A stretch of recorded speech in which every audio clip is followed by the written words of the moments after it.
stand-up comedy dates. How about that? You thought that was a produced piece? You thought that was production? No, that was me doing it live. Suck it, terrestrial radio. I'll do this shit on a podcast.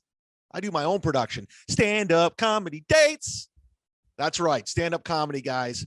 Here's some dates for you. If you're listening right now, this Wednesday, when this comes out, the Sit Down Zoom podcast comes out on Wednesday, July 28th, 7:30, and you're in Port Charlotte, near Fort Myers.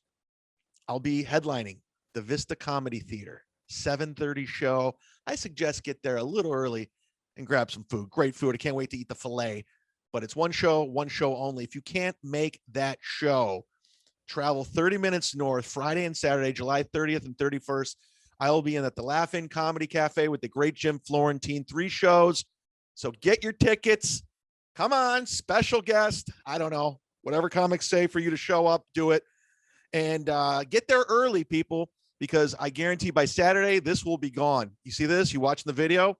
That's Silk City hot sauce. That's the #1 selling hot sauce at Silk City. It's Z-Man's Mango Madness, Florida's greatest tropical sauce. Get yourself a bottle. If you can't make the shows, go to silkcityhotsauce.com, put in the promo code ZUMOC, not only get 15% off your order, but Jeff will throw in a 3 bottle of something. I don't know what he's throwing a free bottle in these days. Stickers. I know you get some stickers. It was the cherry Ciroc. I don't know. He's got some new flavors. Like I said, all natural, no added filling. If you like hot sauce, like I love hot sauce. Love it. In fact, I just marinated my chicken breast yesterday, and it gives it that extra sting, or that extra whatever that thing is. Just give it a shot. Give it a try. I know some people have been hitting me up, sending me photos of them with their Silk City. That's great. I love the enthusiasm. I love the product. So go pick yourself up a bottle. Hey, you want to sponsor the podcast? You want to be a presenting sponsor like Lucy Stewart with Perry Skincare, Jeff Levine with Silk City Hot Sauce? You could be a $100 sponsor. All you got to do, send me a message. We'll first sign up for the $100 tier. Send me a message, and I will push and pimp your product better than anybody. But I want to get behind it. I want to believe in it. I don't want to fake the funk. I want to come correct. So give me your best pitch. Are you running for a campaign? Did you invent something? Are you out there? Are you a little entrepreneur? Are you a comedian that needs promoted? Hit me up. Let me check out your stuff. Get your word out there. Let's get it happening, guys. And by the way, sign up to the Patreon, guys. Sit Down Zumach, patreon.com/Sit Down Zumach for as little as $3. $3. That's it. 12 quarters, $3. What are you waiting for? What are you waiting around for? Listen, I bring this up every fucking podcast. My guy, love him to death. Happy for his success. Tim Dillon, who's been on this podcast, he's making $155,000 a month on Patreon. That's not including live reads or his live shows or his merchandise. So could you please kindly sign up for $3, please? Come on. Help the Z-Man out. Let's hit 200 by the end of August. Let's make this happen. $3. Was that kid in Better Off Dead? I want my $2, the paper boy. So sign up if you can. And if you can't, please hit subscribe on my YouTube page, Sit Down Zumach. And by the way, for all the Misery Loves Company fans, we're still doing the football podcast. So I know some people were asking. So there's the exclusive. Misery Loves Football. Sign up for that Patreon too. We're going into the football season, talking to a presenting sponsor right now. Excited for that. It's going to be a lot of fun. We're going to do more interaction with the fans too this time around, since, we kind of got our footing, and we want to have some fun. Maybe do like some more gambling. Let's do some gambling, guys. As you guys might know, I started gambling, sports gambling. Probably not a good idea, but I like to trade one vice for another. So let's go into gambling. Drinking never worked out for me. I'm not very good at that. I earned all the awards with drinking. I'm very decorated in the world of drinking when it comes to charges. So I think it's time to move on to sports gambling, and let's see what happens. I'm a train wreck of a human being, guys, but that's the Z-Man. That's Florida's Most Wanted. Today's guest is my friend, Ashley Cummings. If you're a Misery Loves Company fan, we had her on a couple months ago to tell her story. As you might know, she's the sister of Whitney Cummings, who was a former friend of mine. I started comedy right around the same time Whitney Cummings did in LA. We're doing all the same mics. We fell out of touch. Not a big fan of her sister. I don't think she's a big fan. It'd be great if they can reconcile. I kind of feel for her because I have a half brother that I don't talk to and I haven't talked to in years. And it just happens. And family shit happens. I wish I had that close, tight knit family, but I never knew what that was. We grew up in chaos. So I feel for her. I feel for her and her situation, but she's also a great person, very entertaining, easy on the eyes. But I hope you enjoy the conversation. And we're gonna catch up with Ashley, and we'll find out if anything happened since her last MLC appearance, and we'll go from there. But enjoy this week's episode. Please leave a 5-star review on the iTunes if you get the chance, and sign up to that Patreon, guys. $3, $3. That's a wrap. Enjoy.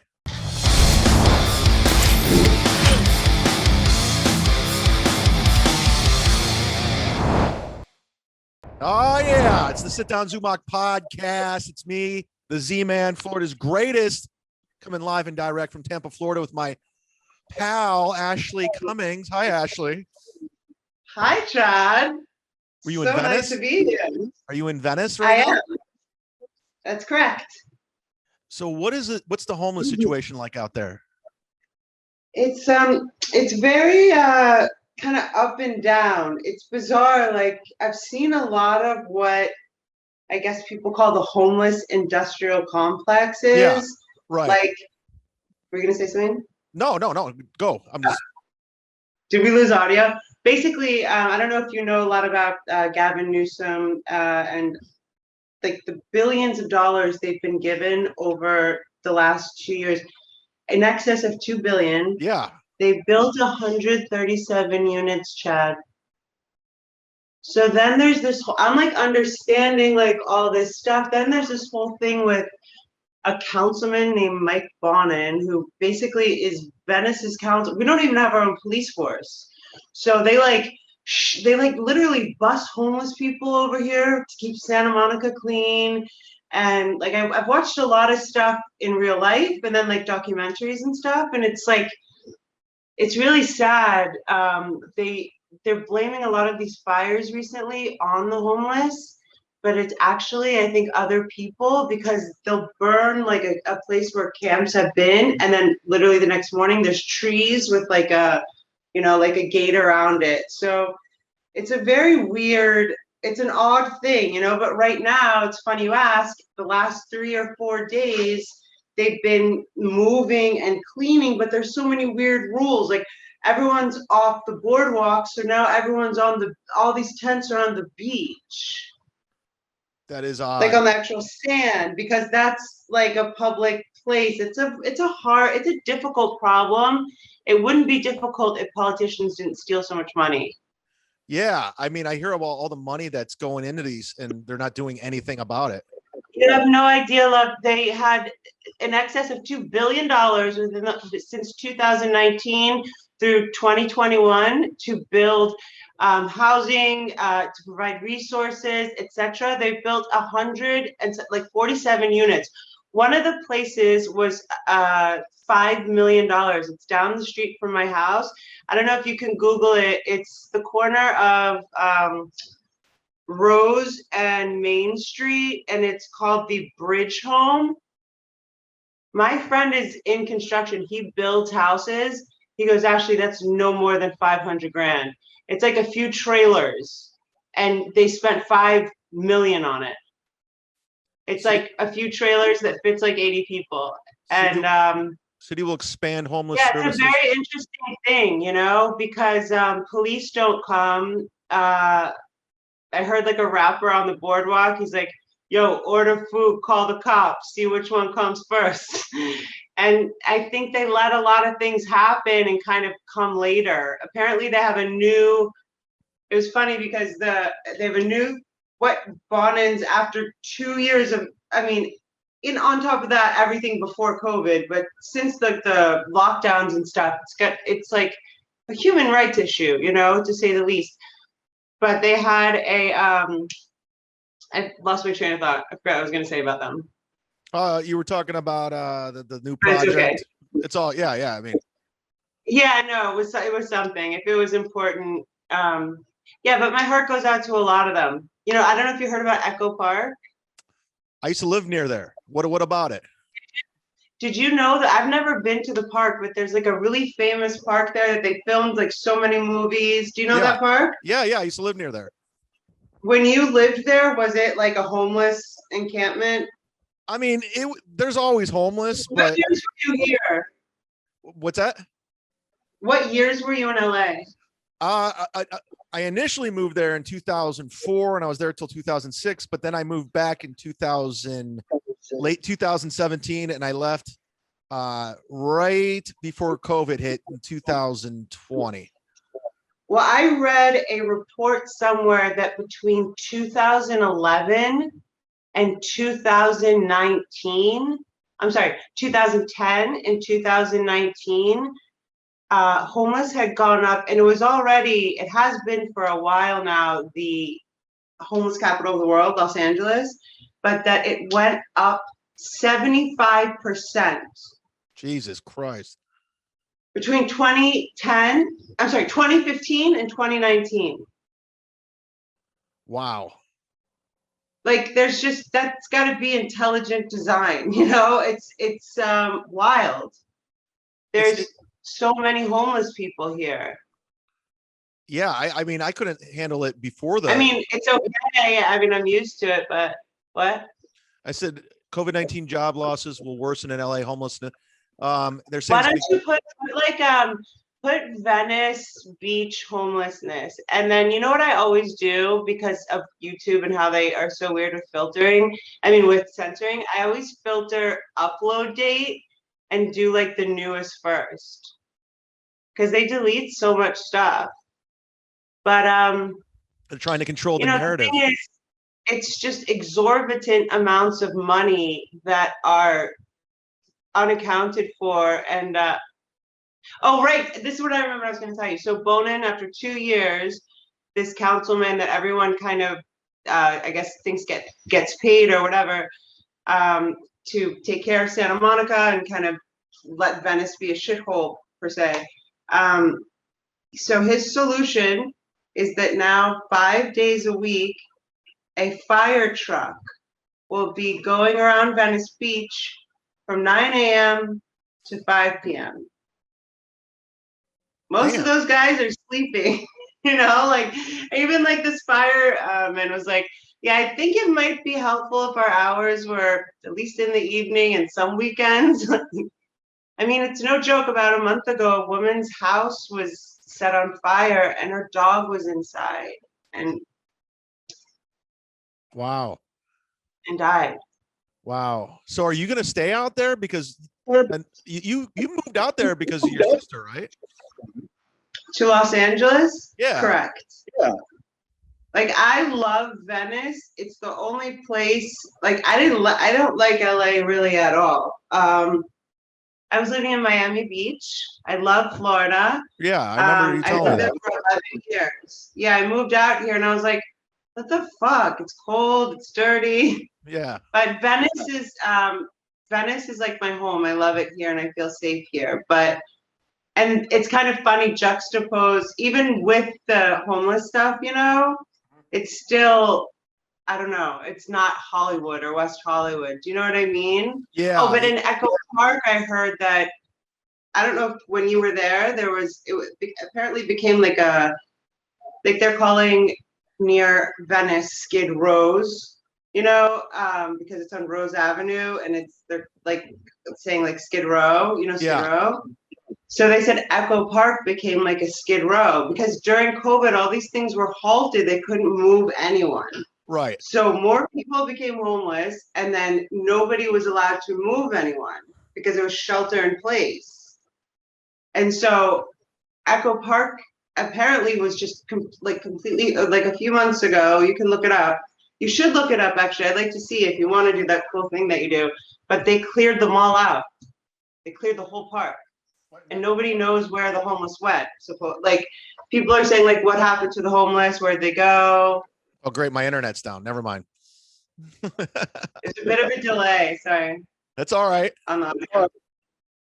But, you know, it's a tough situation because you think about a lot of things. Like, Jeff Bezos just flew a cock to the moon. Like, why can't we help some people out, you know? Yeah, it's true. It's, I mean, as I get older and I realize how corrupt the politicians are and everyone's just out for power and greed and they'll do anything to get ahead. It's just, you know, including my industry and comedy. I beg you. Yeah, I was going to say, it's sort of, you're going to encounter it in any field, but that's just guaranteed when it comes to politics. But yeah, it's hard. You know, I know that you just recently had like you know, an amicable separation from a work partner, but you know, things can get, I mean, you would call it an amicable separation, right? Well, it's pending. Well, I love you guys. I love you individually. I love you together. I wish you always all the abundance. And well, that's the whole thing about our show is it's always drama. So you don't know what the next chapter is going to be. I mean, I don't know. There's some talks of me coming back. I don't know. We'll see how it plays out. What do you feel about, you're going to be great no matter what, and you have everything to look forward to no matter what.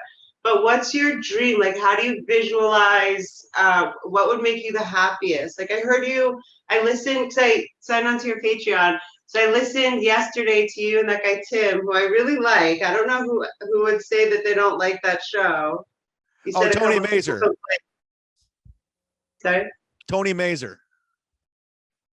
That you said a few people didn't like the Monday show with Tim. Oh, there was one of Is my. that his name, Tim? Tony. It's on your Patreon. Tony. Sorry, I can't hear you. It's Tony. His name's Tony. Yeah, I don't know. You can't hear me? No, I can hear you. It's Tony. His name's Tony. Tony. I like him. Yeah, but I was listening. Yeah, no, a friend of mine, well, he was a very, very generous supporter. He just hated it and he deleted his pledge. I was just like, I can't pander to everybody. I can't. Well, yeah, you'll never, ever be able to. Even if you wanted to and you endeavored to, you would never, ever be able to make everyone happy, you know? Yeah. So, but I quite liked him. I was like when I'm on stage, like I have shows this weekend. There's going to be someone in that room that doesn't like me. It's just inevitable. There might be 10, you know? Yes, tomorrow, 28th. I don't know if this is going to come out before then. It is. But Today. Today's my birthday, and tomorrow you're going live. Is this your birthday? That's what I wrote, and I was like, he's not going to even understand. I was like, the banging upstairs, and if I can ask for a favor. Anyway, yes, I'm 40 today. Happy birthday. Thank you. Oh, I didn't know that. How about that? What's that? I said, I didn't know that. Happy birthday. That's great. Thank you. I didn't know either when I said yes, and then I realized it, and I was like, that's perfect. But I was listening to you on Tony, and you were talking about certain amounts of years, and obviously, you know, I know a little bit about the comedy ins and outs and stuff. But where do you, like, I feel like you feel like you've done a lot of the, and I know that you have like the footwork or the, what do you call it? Like in yoga, you know, hitting the pavement, like you've done your dues, paying your dues or whatever it's called in the comedy world. Downward facing dog. Like you're at a precipice now. Warrior 1, downward facing dog. I've done it all. Hold on. Now I can hear you. What? I'm naming out yoga poses right now for no reason. No, dude, I've been doing stand-up comedy like this. I started with your sister. Like we used to do the same open mics together. You have to give me an impression of when she dissed you. Did I ever tell you the story? You briefly mentioned it. You said that like you guys were somewhere at the Comedy Store or something, and basically she pretended she didn't know you. So we started around the same time, and we would do the same mics. I mean, the one thing I will say, like around like 2000. She acts like she's been on stage forever, but it's like she was like, I think what, 2008, 2007, 6. Well, we were 2004, 2005 is when I was banging around. And I don't know if she was around then, but I remember seeing her at the shows. For a second, I just pictured you banging my sister. It's 2005, around then I was banging her. No, not like that kind of banging. But one thing is, when I first met Whitney, she was very charming and likable, and she was really cool. And I would see her around. Do you think it was changed or something happened to her, or do you think she just turned famous and turned into an asshole? I think she got sucked up in fame and Hollywood. So it was around 2008. Jeff Ross was having a DVD release party, just to give you an idea, DVD release. Just to date it. That's awesome. I love Jeff Ross. Yeah, and then we were, and it was like it was a cool little thing off of La Cienega, and I was there, and I remember Dane Cook was very, very, very popular at the time, and Dane was there. He was like always at every night he was at Laugh Factory. Yeah, and I'm there at the party, and I'm with a comedian named Ben Glebe. I know Ben Glebe. How do I know Ben Glebe? I know him. Yeah, he's a guy who's been around for a while. And I saw your sister was in talking to Dane and some other high profile person that I forgot. And I go, oh, I know Whitney. It's not high profile, but okay. And I go, I know Whitney. So I go up and go, hey, Whitney, how's it going? And she kind of like looks past me, like she doesn't see me, and I'm right in front of her, and she turns her back to me. I go, what the fuck? So I start trashing her on MySpace. Did she do this? That's a pretty good impression. That's kind of how it went. No, I mean, it would be like this, like she pretended she looked and then turned around to make it clear that you do not don't approach me when I turn my back. Yeah, she kind of put me into my. So I remember I start trashing her on MySpace that night. I go, Whitney Cummings. Wait, MySpace was still around? Yeah, because I was pissed. I go, well, that's fucked up, man. I don't like that. I'm thinking about when I had a MySpace account. That's awesome. And so you're like on MySpace, like fuck you. And then I got a radio show back home in Cleveland. It was on iHeartRadio. It was a pretty high profile talk show, and I was getting paid a lot of money, and I would trash her all the time on it. And it got back to her, and she sent me like a message. She's like, "What's your problem with me?" So I still have her email and her phone number and everything. But so that was the last communication was what, circa 2008? No, it was actually probably 2019. I was walking out of the Comedy Store and she was standing there like right, and she just gave me the dirtiest look, and I just waved. So when she wrote to you, "What's wrong with you?" Did you ever write back? No, I didn't. I wanted to keep it going. It was from her Mac email address. You know what I'm talking about? Whitney 5. Yeah. So I was like, at least she still has my email, I guess. Hey.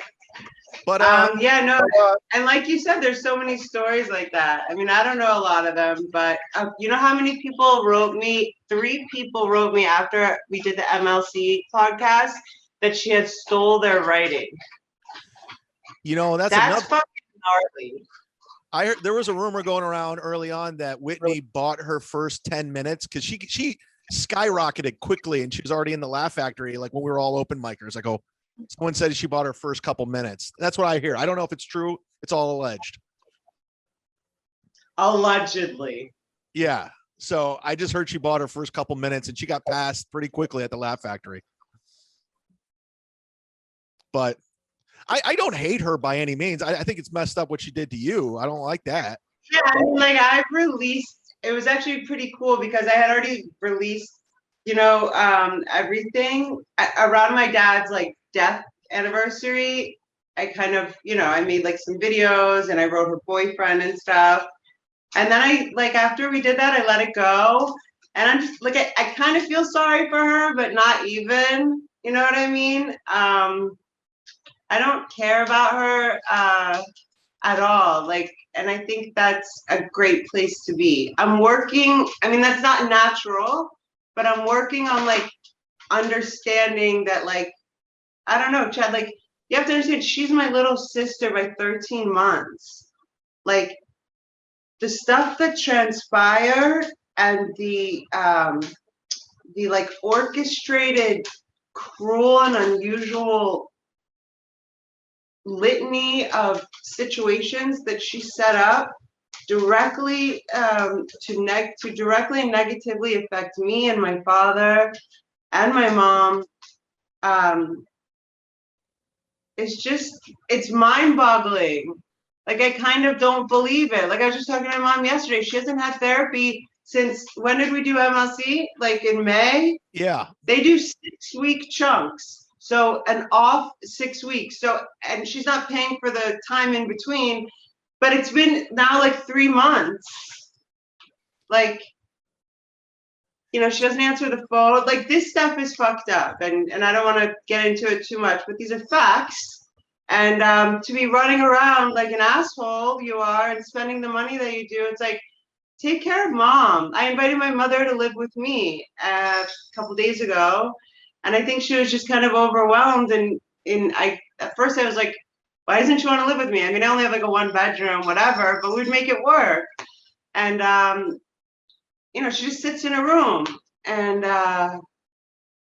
I realized, like, she's been in this situation for 10 years, where she's in this nursing home, waiting for Whitney, not getting calls, you know what I mean? Staring at the wall, like, being yelled at if she asks for anything, telling everyone. I thought my mother had dementia. She doesn't have dementia. Like, Whitney was going around telling people that. Yeah, like, just weird stuff. So it's like all the stuff combined, honestly, she said that on a podcast. I recently just heard a podcast with her. She said she had dementia.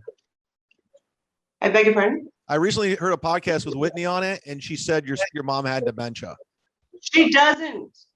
I thought that for 3 years. I thought my mother had dementia. So I didn't ask her a lot of stuff. We had like a lot of talks lately that, like, no, that's another thing. When you tell people that your mom has dementia, including like your family, she also, which was against the law, told the facility that they couldn't share my mother's medical history with me. I found my mom with no shoes on in a psych ward for 3 fucking days. I went there every day. Whitney didn't go there one time. This is just one situation. It's fucking gnarly. And there's no excuse. Like, in my head, Chad, for so many years, like, through my dad, it was like, okay, she's, you know, even, and both my parents still make excuses for her. She's busy on this, she's working on that. Okay, like, I'm not running a fucking yoga studio, like, I'm not doing shit, you know, but you guys are the most important thing. And, you know, it was very quickly evident that she wasn't going to help dad at all. And they were going to make him a ward of the state of Georgia. I had to find a fucking attorney that would work for free. Like, he was in a facility that had brown water coming out of it. Like, it was even gnarly for like somebody that has like a normal. I spent every last penny that I had. I had $108,000 when my dad's stroke hit. It's really hard for me to understand a person like that, and it happens to be my sister. And to hear anyone clapping for her, knowing that this is the truth of who she is, I'm still trying to process it. But it's like, and then I think about, like, someone wrote to me, Ashley, like, I don't follow your sister anymore. They like follow my channel and they do meditation and stuff. They're like, I've given her so much money over the years, and like, I always had this weird feeling, like, and that's another thing. It's like, you know, you have a responsibility as, like, whatever. I don't really want to talk about her. No, that was sort of like in my head, I was like, let's not talk about her too much, except for that. Well, it is. It is a continuation. You know, really, it is a continuation from MLC, because we wanted to check in to see if anything came out of that. You kind of more or less, you know, calling her out, saying, "Hey, you took this money, this watch, and nothing you know happened." She's seen it. 100%. Nothing. I heard that she was wearing the watch. People sent me pictures of her wearing the watch out. I haven't heard anything from her. You know, she's seen it. Well, I'm Facebook friends with her still, and I had posted it, so I'm sure she saw it in the feed or something. She has seen it. I mean, do you think there's any chance she hasn't seen it? Oh, I got texts. I'm not going to name the names of the comics. They're like, holy shit. They're like, I didn't realize how evil Whitney was. I was like, eh.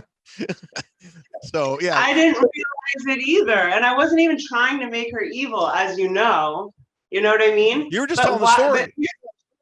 And you know what I was doing also? Giving her yet another option to do the right thing.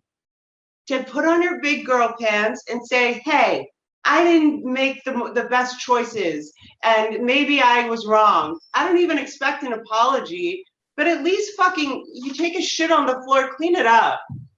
And if you're not going to be that kind of person, don't be so duplicitous and such a hypocrite, because that's just I don't know. I don't know if she's a narcissist or just complete psychopath or what, but she's definitely a narcissist. It's really not my business, and I'll never care. And also, by the way, if she's watching, she's no longer allowed. I don't want anything. You know, the 2 million that it said on Dad's thing. But she had an opportunity with me to fix some of her karma, and she, you know, did nothing. Her usual thing in the last 10 years, she does nothing, the wrong thing, or the opposite thing that I say. Mostly when I'm like in the hospital room with my mom or my dad. As a 38-year-old lady, do you think it's normal to dye your hair blue? What is that? But you know what's weird? I noticed like a lot of people have like dyed their hair different colors more than like I've noticed since like the 90s. So I'm like, you know what I mean? Like, what kind of trends are you starting? And she's like this permanent victim culture, like ambassador, you know? My personal feelings, I hate what she did to Chris when the body was still, there was no due process. And I publicly called her out on Wasn't that. that an obvious attention grab? What's that? I mean, I don't know. Wasn't that an obvious attention grab? Like, I don't know how her and Chris were, but they were like the closest forever. Yeah, I mean, there was something to be said about that. I just don't like when that whole cancel culture thing happened, but I didn't like the grandstanding, and I didn't like how she just threw him under the bus. Like you said it too. And for just pretending like she's had time to process it. You've been processing that for 10 years and you never had a problem with it until something became public and then you jumped on him. But like I said in the post, I wasn't surprised. The girl will jump on her family and throw them under the bus and fire and kill them and leave them in facilities for free. Why would she not do it to her best friend for a spot on the Hollywood Reporter or whatever? Yeah, I mean, and I remember one of the stupidest things, like any of like my long-term friends, like they'll say, like, why doesn't Whitney talk to you? I'm like, shut up, because she's a fucking asswipe. I don't know. And then my friend Katie, which was my friend from like high school, she's like, yeah, sorry. She's like, yeah, by the way, why is she attacking her best friend? I'm like, who's her best friend? The last person I thought it would be was Chris, and then I saw the Chris thing, and that's when I called his friend and posted for him, because I was like, look, everyone needs to calm down. Innocent until proven guilty. Let me pull this. Yeah, what is that? And then I heard her hair was blonde. Well, here's some of my past tweets right here. I this is what I tweeted. I'm going to read it right now. This is from November 3rd, 2020. The best part of the Comedy Store documentary is when Mike Binder called Whitney Cummings to make sure she was okay to feature for Louis C.K. Whitney says, to have a conversation about the Comedy Store and not have Louis C.K. in it is ridiculous. I know an actual paid regular. She literally threw her friend under the bus within 48 hours of the allegations that held no weight and came out to be false. She actually made the situation much worse with her statement. This clip above shows that she's full of shit. And it's basically her defending Louis C.K. I can't play her throw Louis C.K. under the bus. Well, yeah. She's like just a hypocrite. It's so weird. Like whoever she's in front of, I just can't believe she hasn't been called out before. And I don't understand the pink and the blue hair and like what is that?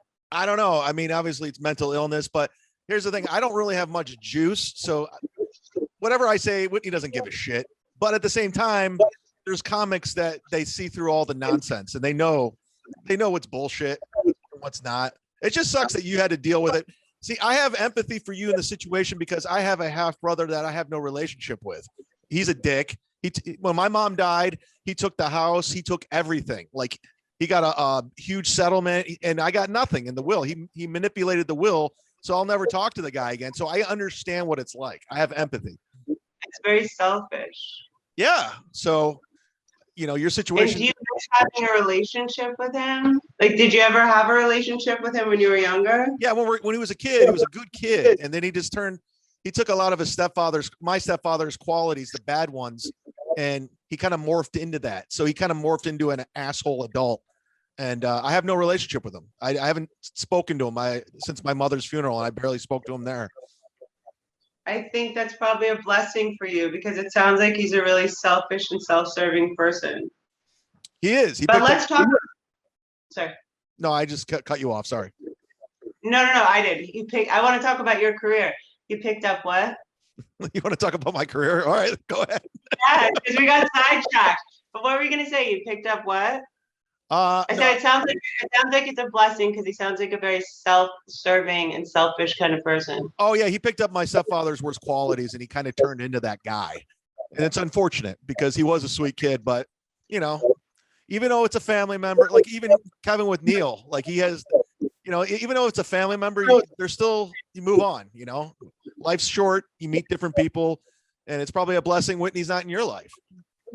Yeah, and the thing for me about that is that for better or worse, I always thought there must be something bad about me. Like I told my sister, I had this like black hole of shame. Like I didn't know why she wouldn't even speak to me, And whatever. So basically, it's only been 6 months that I actually understand that she's not right or whatever it is, like, and that the whole time she was scared of me or whatever she says, like, like I was embarrassed, like I was trying to help you and I was mad. Which one was it? I'm like, okay, 6 years in, like, anyway, but so I think like just knowing after this past Christmas, like when she ghosted me and then like wrote to one of the nurses in the hospital to ignore me, that I was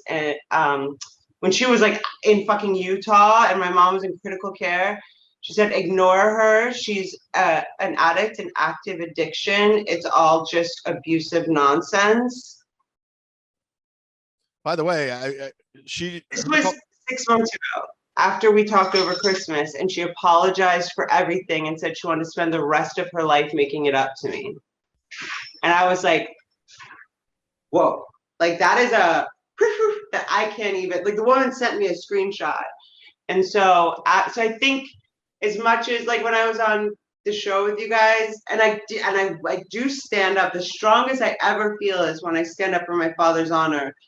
But, the fighter is like, that girl I don't need anymore, and I'm not like nothing, she's not worth my peace, you know what I mean?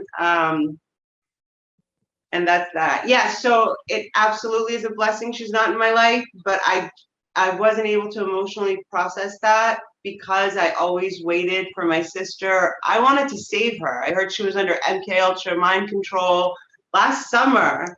And one of the things I called myself out about last summer, I think I told you guys, I heard that and I was gonna like go, like I wrote to Chelsea Handler, and I think the Neil thing is also another stupid thing of me trying to make an excuse for my sister. Like, Neil, you made a movie. What kind of friend would make a movie with a friend whose dad's dying? Whitney's grown-ass adult made those decisions. Whitney's adult ass self made those decisions, and yeah, but it's funny because I still find myself in a subconscious way thinking she's going to be normal or there's going to be some explanation for all this. but then I guess I'm still going through like the Kubler stages of loss with it, even though always I know she's not we safe always for like my to life. we always like to remind the audience the female brain made $19,000. Wait, I was reading one of the comments that said like it's almost impossible or like very hard to make such a little amount. Yeah, I mean, my used Honda was more expensive than the female brain. No, with the amount of money put into it. Yeah, I mean, just for what it generated. I mean, it's just not No, good. right. That's hilarious. But wasn't it like a multi-million-dollar budget film? I don't know what the budget is. Let me pull that up. I'm curious. I'm gonna pull it up right now. I wouldn't even know how to find out. I literally just put that together when I was on the show with you guys, and I was like, really? It doesn't say what the budget is. Who? What? Like, not production house. I guarantee it didn't make its money back. I'm just gonna say that. Yeah. What studio? That's what I meant. What studio did it? I guarantee it spent a lot of money on it.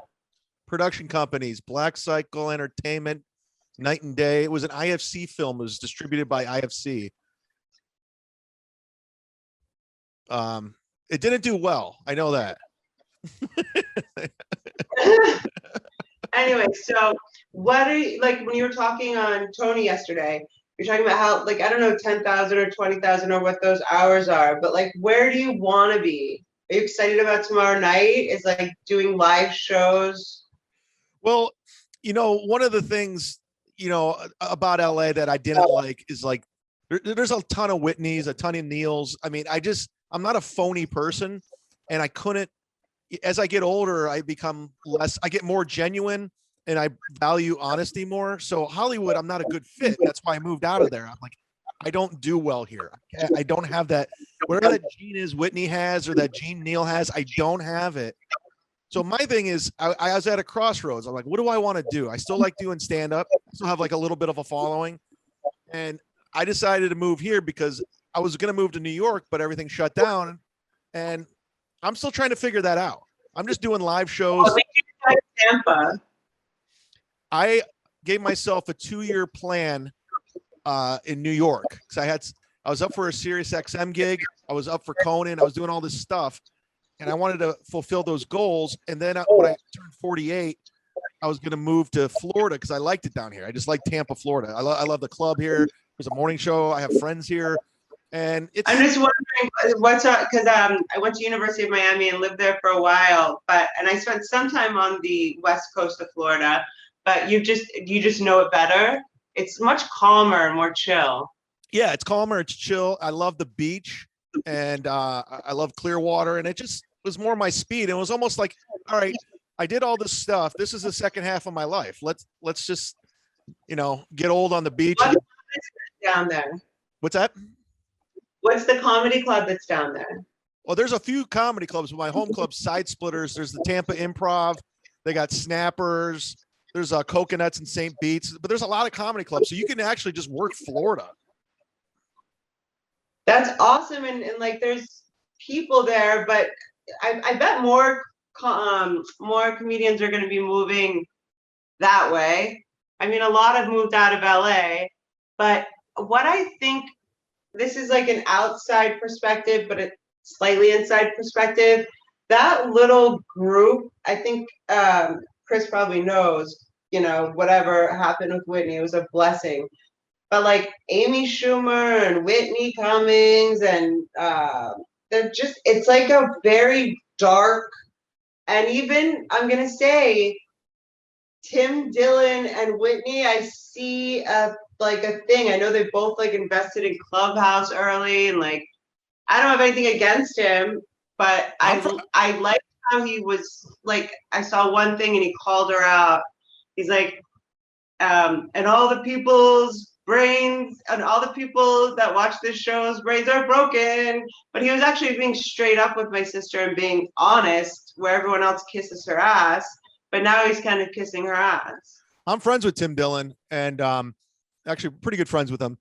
And one thing that bothered me, she had him on the podcast, and she does this thing. I don't know if you noticed. She's like, I'm just using you to get better numbers, right? But she's being honest when she says it. Narcissistic thing to say, and like she's hiding behind, I think, being a comedian. You know what I'm saying? Like she's like most comedians say that stuff, but they're not being serious. She's dead serious. Yeah, and that's dark and cold as fuck. So I think. But who was it that said that too? I'm Tim Dillon, and I can't speak for Tim, but I guarantee Tim is using Whitney like she's using him, and he knows it. Yes. Agreed. I mean, I don't know. Actually, I don't know either of them that well. But yes, that's what I think. I guess that's what I was going to say. Like, because I feel things about people energetically. About you, I have such a good feeling. I can tell that you're authentic and honest, and I just want the best for you. You know, whatever. Burr, I feel like, has changed. I'm just randomly throwing out energetic feelings about people, but yeah, that's what I thought about Tim. But I was hoping he could be able to go his own way without having to use her. I think he's just kind of playing the. I think he's just playing the game, and deep down, he's a really good dude. Deep down, he struggled for a long time. He just got this fame and fortune just as like it. Yeah, just the last couple of years. So, I call it the Rogan bump because Rogan's like the new Johnny Carson. Like back in the day, you go on Johnny Carson, you get famous, but now it's Rogan. You go on Rogan, you get famous. And Tim got that, and he took advantage of that opportunity. But he's just playing the game, I think. But I think deep down inside, he doesn't really give a shit. I don't think he's like. But very interesting that he was so close to Alex Jones. Yeah. That was one of the most interesting episodes I've ever seen was Alex Jones, Tim Dillon, and Rogan. Yeah, and Rogan took all those guys to Austin. Now he's building like something up down there. So I don't know how the landscape's changed. I don't know how it's going to play out, but I knew I didn't have to be in LA anymore, and I kind of like that. And I have to be around normal people. I like comedians. I love them, but I also got to be around normal people because it is a grind, and it will wear on you. And the last thing I never want to turn into like a Neil or a Whitney. I don't want to be that type of person. I just don't like that. What do you think it is, though? Because not everyone is like that. And I guess the most important thing is, and what's relevant for you, I think there's a new, emergence of comedy, like they're not they think they're relevant and the only things that matter. But I think the more literally days that pass and they're not realizing that because they're so out of touch, that 2021, everyone else is evolving around them, and they're just like, you know what I'm saying? They're in this kind of weird bubble. So I see not only just for comedy, but Hollywood, like a new Hollywood. Like I think the world is craving real. Yeah, I think the pendulum's going to switch the other way. But I also believe, honestly, because I've watched a lot of my friends become millionaires in this profession, and you slowly start losing touch and forgot that hunger from when you were poor and just sleeping on couches, and you get disconnected. You just get totally disconnected. So I see that happening with your sister and other people. And like, there's a comic friend of mine. Well, he was Bert Kreischer. Like he's going through it right now. He's becoming more disconnected, and it's a narcissistic job. We get in front of people, like, listen to me on this microphone. I have the most important voice. So there's a level of narcissism to what we do. But my attraction to it has always been to creativity of just coming up with funny ideas. I've always loved that portion of it. If I could just write for somebody else, I would do it. I don't necessarily have to be on that stage or in front of the camera. I don't need it. I enjoy doing it. It's fun, but other people get off on that power and just, that immediate that attention that you get from, afterwards, like you're bigger than life and people want to meet you and take photos and autographs, all that stuff.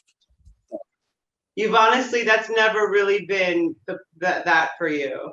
So what is do you write regularly, like every single day, or do you have a method with it? No, as I've gotten older, I've gotten lazier and lazier. I used to I still love coming up with new ideas and telling jokes. That's never going to go away, but it's a grind. It's totally a grind. And I fall in love with it. And then I'll get disconnected. It changes. It's constantly changing. I'm enjoying doing podcasting now. I like doing this more than anything. So That's awesome. it'd be great to get bigger. And I mean, you know how it is, like with your YouTube, when you were doing your YouTube channel, you're like, we found just your videos and we're like, oh, wait, she has something to say. And now you're starting to build like a little fan base with it. So that's great. It's really cool to be of service in the way that each of us individually can. Like your craft is comedy and your background, and the constant thing in life is change. So we have to just, it's funny because it's the one constant thing in life, but it's also probably one of the things that we most kind of feel funny about is change, and like, but it's always evolving. I always feel like you can make lateral moves. You have to keep moving. It might be a lateral move, worst case scenario, or you're going to go up, but if you stay stuck, then you go down, kind of thing. Well, it's true. But yeah, it's great. I mean, for me, I love being of service. So just to be of service to more people is super cool for me.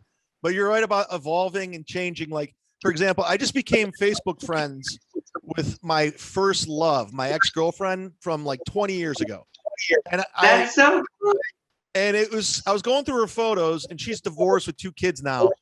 And I'm just what did you think of her? I just sent her a message and we just became friends. And I'm going through her profile and I'm like, this, at one point in my life, she meant everything to me. I was in love with this woman. And it was your first love in high school? First love right out of high school. And serious girlfriend? Yes, first serious girlfriend, first everything, but she was such a big part of my life. But I've lived so many lives since her. Like I've had different girlfriends and people come and go. It's like, so we have this huge thing, but we have this shared memory. We have this shared memory for the rest of our lives. But at one point, she meant everything to me, but it was so long ago. Like at the time, if you were to go back in time, like, dude, can you picture, like, I couldn't picture my life without her at one point, but now it's just like I lived a whole life away from her. How is it to reconnect? It's cool. It's like she's divorced with 2 kids. Yeah, it's cool, but it's just I don't have those feelings for her like I used to, like when I was a younger kid. But the feeling is, it's almost like when they bring back like the TV show Cobra Kai, like with the Karate Kid. It's like retro. It's cool. You just go back to another time. I don't know that show, but I totally am a very nostalgic person, and definitely go back to other times. Do you remember? I was actually thinking about that today. Sorry? Do you remember the TV show Punky Brewster? Yes. They rebooted it, and everyone was going crazy because it was they remembered that show when they were kids, and it was like a retro vibe feeling. So you just go back to another time, like you know what I'm saying? Like, I don't know if my point's clear. It is, but there's 2 points that I think could stem from it. One thing I wanted to bring up, and just because I think it's relevant. Have you heard that, how they like make old movies all the time? Like, yeah. And I think it was because somebody was telling me that they're going to make a new Beverly Hills Cop. Really? Or Beverly Hills Camp, or Beverly Hills, whatever. And somebody was saying that they do it every like 40 years or so as like a Matrix thing to like take you back to this time, but also have the same stories told. So, do you know what I'm saying? Like, yeah. But it is interesting. Like, movies can do it, songs can do it, smells can do it. Yeah, I mean, they're a part of your life. And sorry, what about the reboot of Punky Brewster? Sorry, did I go off track? No, we're on the same page, which is how it takes you back to a. Oh, right. You're saying, does that make sense? Oh, and the second thing I wanted to say is like that there's actual like ways to manipulate time that I think people are more understanding, like in terms of like, okay, so that feeling of like when Punky Brewster was on, or what was the other show you mentioned? Cobra Kai, which is a Karate Kid. Yeah. So that state when you're watching it, right? That state, like that contentment, that focus, that feeling of happiness, like that stuff that's going on inside you. And that sustained is kind of the end goal. Does that make sense? Yeah, it does. It does. I think for all of us, whatever way it is. Like, I like to meditate, people watch movies, you know, you're in a state of, there's an absence of disruption, there's no stress, you know, like that's a perfect activity, I guess. Yeah. So to put it all nicely in a bow, becoming friends with my first love on Facebook, like it took me back to a simpler time and a better place. And if that makes sense. Yes. Yes. Do you remember like before like pagers?